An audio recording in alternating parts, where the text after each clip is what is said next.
आपण पाहत आहात EDTV, बातमी अशी जिच्यावर तुम्ही ठेवणार विश्वास।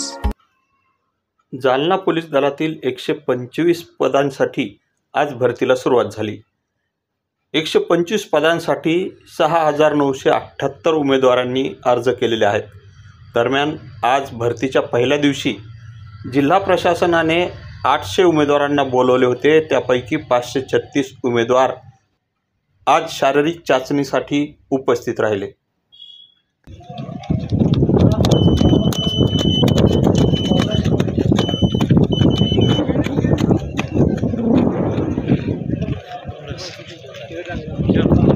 परीक्षा पूर्णपणे पारदर्शक व्हावी यासाठी ठिकठिकाणी CCTV कॅमेरेही लावण्यात आले आहेत आणि वैयक्तिक व्हिडिओ चित्रीकरण देखील सुरू आहे। दरम्यान आज पहिल्यांदाच टेक्निकली मदत घेण्यात आली आहे, ज्यामुळे धावपटूच्या पायामध्ये QR कोड बांधण्यात आला आहे आणि त्याने धावपट्टीवर पाय ठेवताच हा QR कोड ॲक्टिवेट होतो, जेणेकरून एका सेकंदाची नोंद देखील पोलीस प्रशासनाकडे राहणार आहे। पूर्वी शिट्टी वाजवण्यामध्ये जाणाऱ्या वेळेमुळे उमेदवारांमध्ये संभ्रम निर्माण व्हायचा, मात्र यावेळी सर्व काही टेक्निकली आहे। आपण पाहू शकता की उमेदवारांच्या पायामध्ये हे QR कोड बांधलेले आहेत।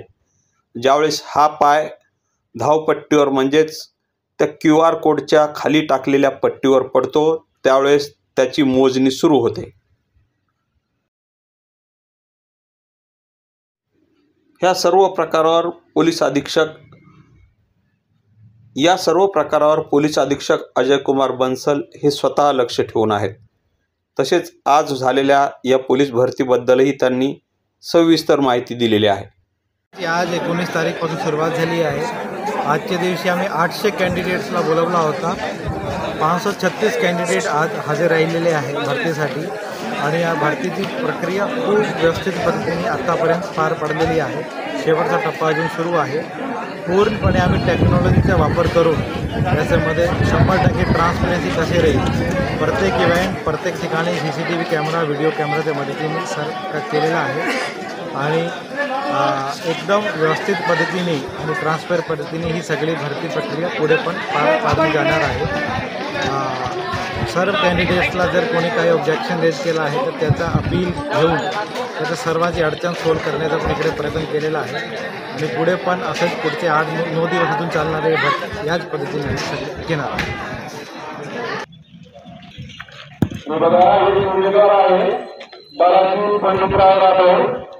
त्याचे ड्रायव्हिंग लायसन्स ओरिजिनल शेवट क्रमांक 2 वर आहे। बालाजी पंडितराव राठोड हे कुठेतरी असतील तर त्यांनी त्यांचे ड्रायव्हिंग लायसन्स घेऊन आहे शेवट क्रमांक 2 वर 726 नाही 6